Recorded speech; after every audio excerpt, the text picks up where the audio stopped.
Siap belum? Siap ya. Jadi saya akan sampaikan sesuatu, ini contoh. Tentu saja contoh akan banyak. Tapi kalau saya ngasih contohnya terlalu banyak, nggak cukup 2 jam. Jadi saya ngasih contohnya sedikit aja. Sedikit ya. Oke. Sudah siap ya? Nah, jadi ayat ini bisa dipahami? Siapa yang mengeluh? Rasul. Pada siapa mengeluh? Pada Allah. Apa keluhannya? Ya, jadi keluhannya ya kaumku, berarti kaumku itu adalah pengikutnya dong. Yang ngaku-ngaku pengikutnya kan, pasti bukan yang lain. Ngaku sebagai pengikutnya Rasulullah, pedoman hidupnya Al-Quran, tapi begitu dibacakan isinya Al-Quran, isi ya, bukan kulitnya, bukan cangkangnya, nolak. Banyak gak yang kayak gitu? Bahkan menganggap asing. Bahkan menyalahkan orang. Makanya saya bilang tadi, orang yang masih menyalahkan orang lain sebetulnya tanda buat dia belum belajar. Nah, jadi sekarang udah tahu ilmunya ya. Kalau ada yang nyalahkan ini, nyalahkan itu, udah gak apa-apa, belum belajar. Gitu aja. Paham ya? Oke. Bisa dilanjut. Oke. Nah, Quran surat Al-Ankabut surat ke-29 ayat 23. Ini dasar-dasarnya dulu. Wallazina kafaru bi ayatillah waliqaihi. Nah, saya bacakan ini hari ini Arabnya dibacakan lengkap supaya tidak salah paham, ya. Wallazina, dan orang-orang kafaru yang tertutup. Harus diterjemahkan ya. Kafaru itu dari kata kafir, itu tertutup. Jadi orang yang tertutup itu belum tentu orang lain yang berbeda keyakinan dengan kita. Bisa jadi kita sulit mendapatkan pengetahuan baru, sulit menerima kebenaran baru, karena kita sudah menutup diri. Apa yang menutupnya? Yang menutup kita itu 2, 1 dogma, 2 doktrin. Paham sampai sini? Nah, coba dicek. Ada yang tertutup nggak di sini? Nanti kita lihat ya. Kalau berbenturan berarti kita masih menutup diri. Wallazina kafaru, dan orang-orang yang tertutup bi ayatillah, terhadap tanda-tanda Allah. Jadi ayat dalam bahasa Arab, bahasa Indonesianya adalah tanda. Paham ya? Apa bahasa Indonesianya? Tanda. Banyak gak tanda-tanda Allah? Banyak. Tanda Allah itu disebutnya alamat. Alamat jadi alamin. Jadi alam semesta ini dengan segala isinya semua adalah tandanya Allah, bukti keberadaan Allah. Setuju sampai sini? Oke. Wallazina kafaru bi ayatillah, dan orang-orang yang tertutup terhadap tanda-tanda Allah. Mohon maaf. Banyak gak tanda-tanda Allah? Banyak. Coba melihat pohon. Melihat apa? Melihat Allah atau melihat pohon? Melihat orang. Melihat Allah atau melihat orang? Katanya semua tanda-tanda Allah. Harusnya kalau semua tanda-tanda Allah, melihat apapun yang dilihat bukan casingnya. Yang dilihat adalah isinya. Jujur ya, kalian melihat casing, melihat isi. Berarti sudah terbuka atau masih tertutup? Itu wallazina kafaru itu. Paham ya? Oke. Clear sampai sini? Oke. Wallazina kafaru bi ayatillah, dan orang-orang yang tertutup terhadap tanda-tanda Allah, waliqaihi, ditambah lagi. Dia tertutup terhadap tanda-tanda Allah, yang kedua dia juga tertutup terhadap perjumpaan dengan dia. Dua ya. Tertutup terhadap tanda-tanda Allah, melihat sesuatu hanya casingnya saja. Contoh sederhana. Kan waktu itu iblis disuruh sujud pada Adam. Malaikat juga disuruh sujud pada Adam. Yang sujud siapa? Yang sujud malaikat. Iblis nggak mau sujud. Kenapa? Karena iblis itu tertutup terhadap tanda-tanda Allah. Dia hanya melihat Adam sebagai Adam. Maka dia ketika ditanya kenapa kamu tidak mau sujud, yang jadi argumen iblis itu kan karena Adam terbuat dari tanah sedangkan aku terbuat dari api. Dia merasa seakan-akan api lebih mulia dari tanah. Siapa yang ngajarin kalau api lebih mulia dari tanah? Kan egonya sendiri. Kan semuanya kan setara. Coba perhatikan, Bapak Ibu nanam biji jagung di tanah, kemudian gak ada api dari matahari, kan gak jadi. Jangan merasa paling penting, jangan merasa paling hebat. Nah ini kan iblis ini sedang merasa seakan-akan api lebih mulia dari tanah, karena ketidaktahuannya. Nah orang-orang yang suka merasa paling hebat, paling benar, nyalain orang. Nah kira-kira sama gak dengan siapa namanya tadi itu, saya lupa lagi. Bisa jawab ya? Bisa jawab. Saya nggak tega. Makanya iblis itu kan dari kata balasa, yablusu iblis,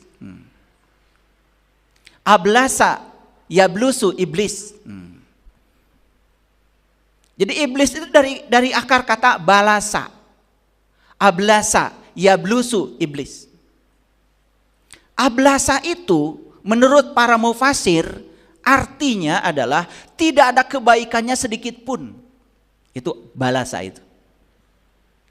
Kalau ablasa dalam bahasa Arab itu artinya putus asa, berduka cita. Nah dalam bahasa Yunani ternyata itu ada mirip-mirip katanya. Diabolos itu bahasa Yunaninya. Diabolos itu artinya mereka yang suka menebarkan fitnah, menebarkan kebencian, menebarkan onar, membuat perpecahan. Itu dalam bahasa Yunani disebutnya diabolos. Saya juga nggak ngerti kok mirip-mirip bahasa Indonesia ya. Diabolos.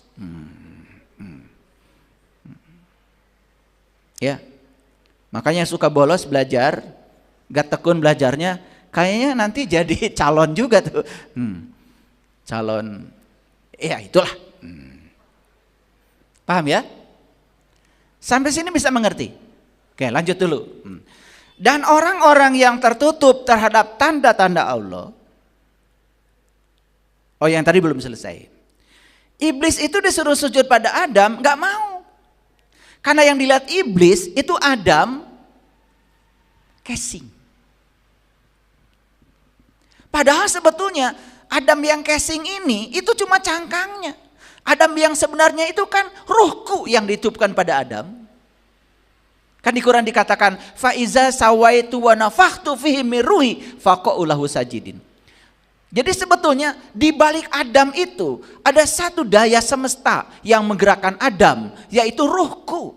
Ruhku itu bagian dari dirinya Tuhan yang menjadi Adam sejati. Nah, iblis itu tidak bisa melihat ruhku, tidak bisa melihat casing, tidak bisa melihat di balik casingnya Adam. Dia hanya melihat Adam sebagai casing. Makanya untuk melihat itu, lihat argumen iblis. Ketika ditanya oleh Allah, kenapa kamu tidak mau sujud? Jawabannya, argumennya apa? Karena Adam terbuat dari tanah dan aku terbuat dari api. Dia memberi makna sendiri dengan egonya. Seakan-akan tanah lebih mulia daripada api.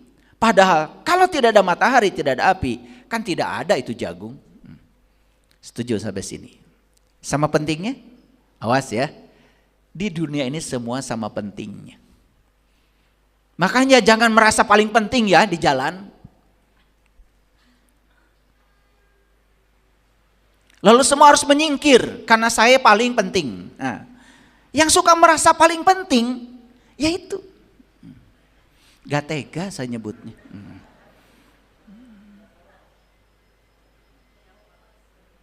Ya dia bolos. Nah, udah dia bolos saja ya, biar lebih sopan sedikit. Merasa paling penting, merasa paling terhormat, merasa paling hebat. Lalu memberi status sendiri pada dirinya dan orang lain di luar dia itu seakan lebih rendah daripada dia. Kehilangan rasa kesetaraan pada orang lain. Nah, yang seperti itu sebetulnya namanya dia bolos. Pakai bahasa Yunani aja lah biar enak. Kayaknya lebih sopan itu.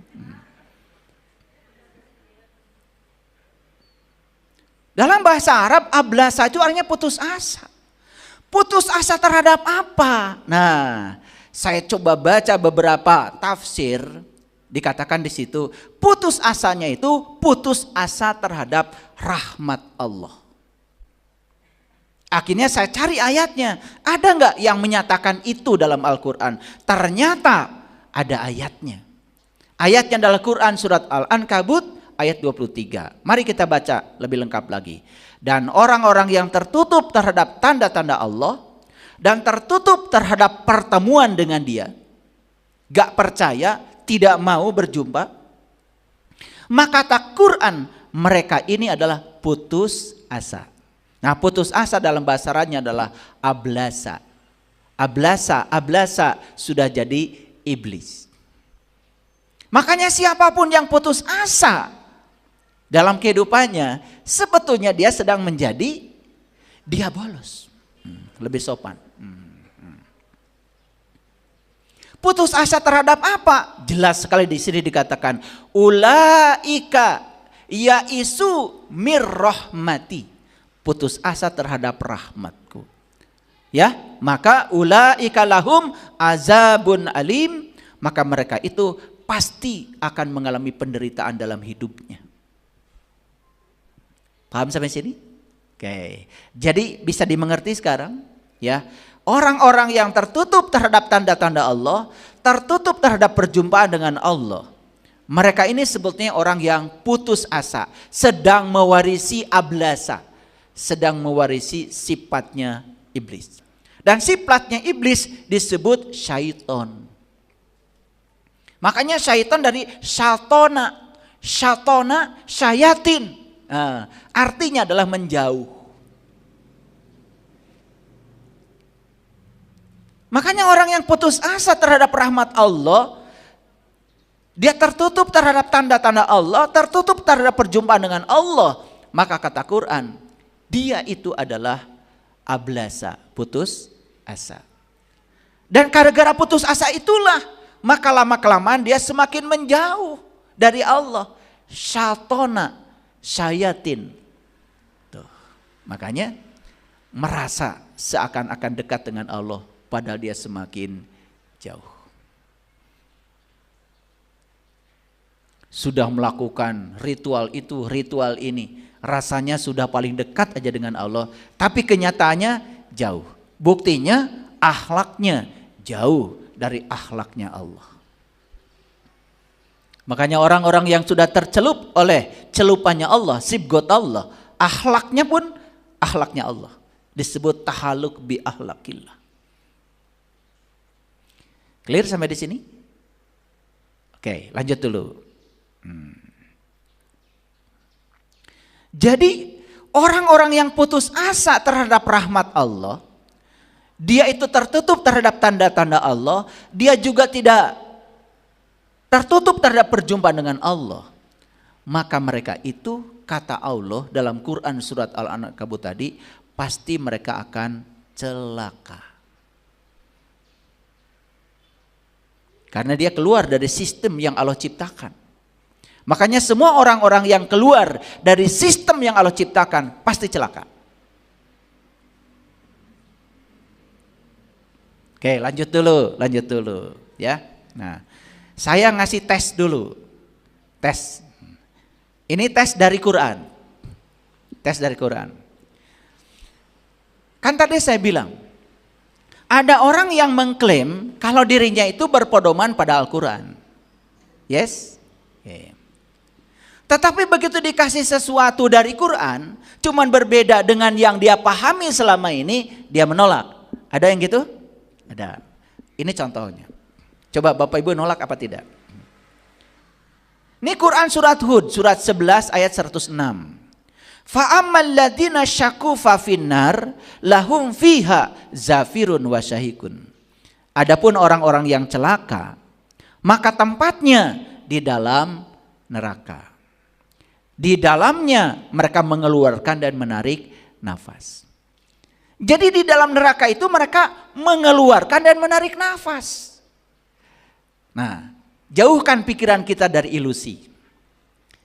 Menarik dan mengeluarkan nafas di mana? Kan di tubuh pada saat kita masih hidup. Coba sekarang saya nanya Bapak Ibu sekarang bernafas?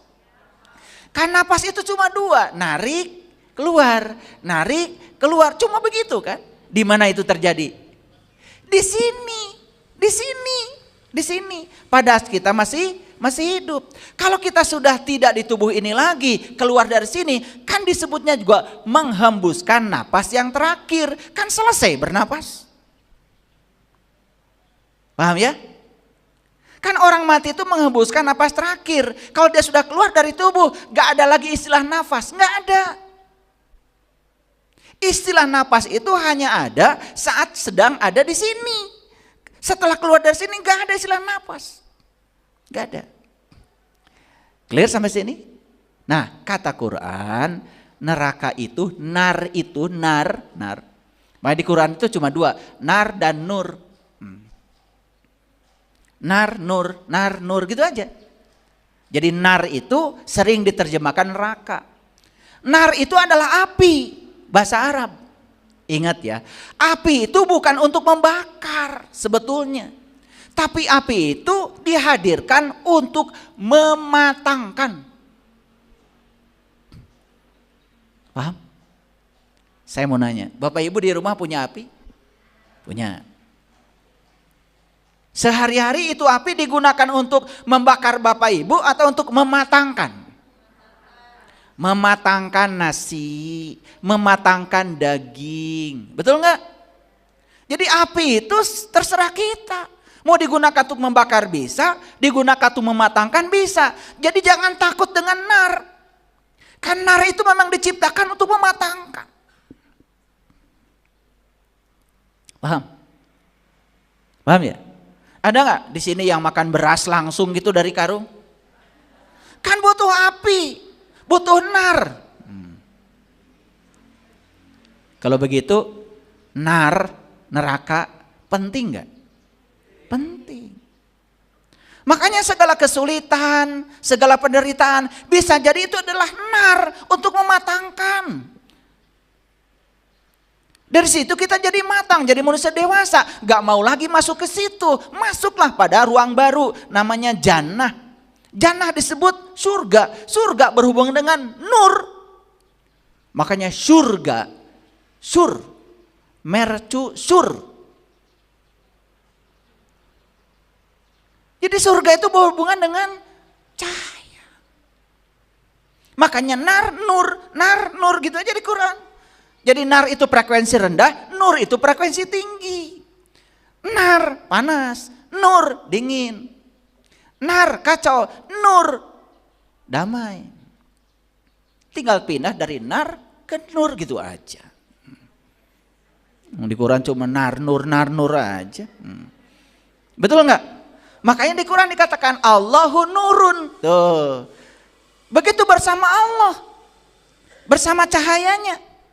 Masuk pada dimensi ketenangan batin yang terdalam. Itu nur. Cuman kan kita otaknya sudah terlalu rusak.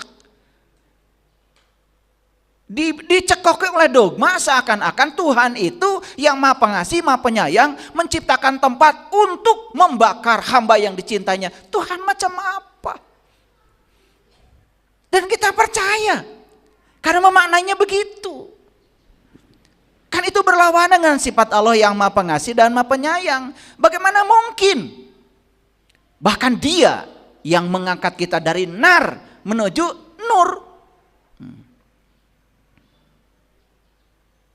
Coba di Quran dikatakan, Allahu waliyul ladina amanu yukhrijuhum minad dhulumati ilan nur. Allah itu pemimpinnya orang yang beriman. Dan Dia yang memindahkan kamu dari zulum, dari kegelapan, kepada nur. Dari nar ke nur. Dari alam rendah ke alam yang tinggi. Makanya Allah itu kasih sayangnya luar biasa. Akan terus menarik kita. Supaya dari nar menuju nur. Gitu aja kok. Nar nur aja. Paham sampai sini? Oke. Jadi kata Quran, neraka di mana? Tempat di mana kamu masih bernapas, kata Quran. Nerima enggak? Nerima enggak? Itu kata Quran. Kalau enggak nerima, berarti dia siapa tuh? Ablasa.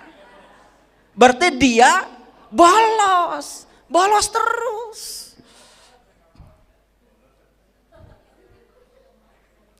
Ini kajian mahal Bapak Ibu. Mahal banget ini. Di seluruh dunia cuma di sini. Lanjut. Jadi neraka itu di mana? Di tempat di mana kamu masih menarik dan mengeluarkan nafas. Lanjut dulu. Khalidina fiha madamatis samawati wal ar illa ma syaa rabbuka inna rabbaka fa'alun lima yurid. Kata Quran, mereka kekal di dalamnya selama ada langit dan bumi.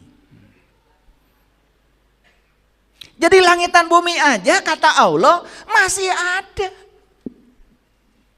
Sementara kita dari dogma, dari doktrin punya pandangan bahwa neraka itu nanti. Sekarang belum ada. Surga pun nanti. Sekarang belum ada. Sekarang saya mau nanya. Itu Nabi Adam diusir dari surga bukan?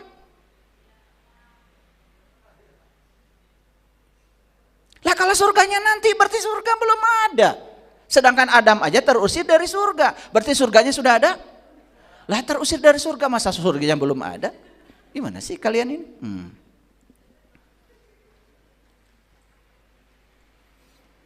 Maaf tadi saya salah mengeja ya. Brain rot maksud saya. Brain rot. Brain rot itu artinya adalah kedangkalan otak. Otak mengalami ketumpulan. Brain rot maksud saya. Brain itu otak. Brain rot. Jadi brain rot itu adalah ketumpulan otak karena terlalu dihujani oleh kedangkalan pengetahuan. Dan itu bisa terjadi loh. Malas mikir. Lanjut dulu. Jadi langit dan bumi masih ada?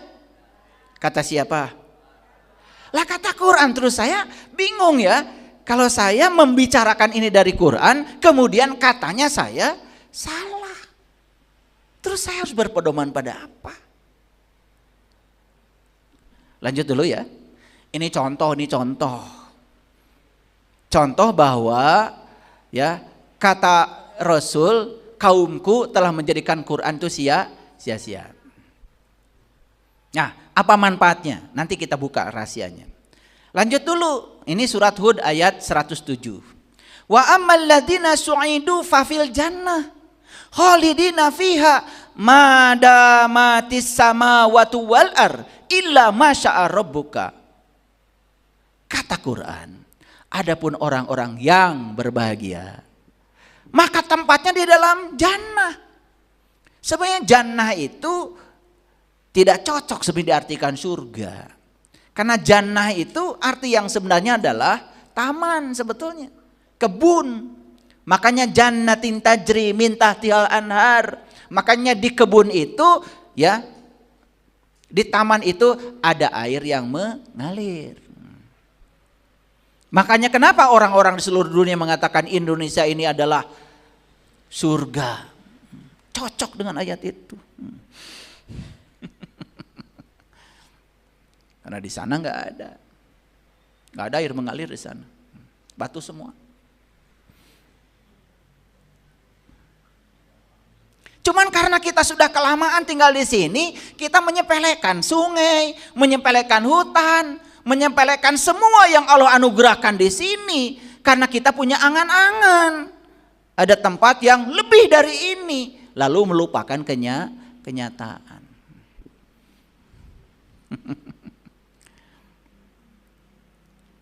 Lalu kata Quran, adapun orang-orang yang berbahagia maka tempatnya di surga, mereka kekal di dalamnya selama ada langit dan bumi. Ayo, nolak atau nerima Bapak Ibu? Ini Quran ya, Quran, nanti baca lagi di rumah. Quran surat Hud. Beda nggak dengan dogma dan doktrin yang selama ini kita terima? Nah, yang benar yang mana? Yang dogma dan doktrin atau yang kata Quran? Saya tunjukkan ayatnya. Ini contoh supaya Quran tidak sia-sia. Yuk kita simpulkan. Jadi kata Quran, neraka dan surga itu tempat di mana kamu masih bernafas. Bahkan langit dan bumi masih ada. Clear sampai sini? Oke. Jadi sebetulnya ini bisa jadi neraka, ini bisa jadi surga. Terserah.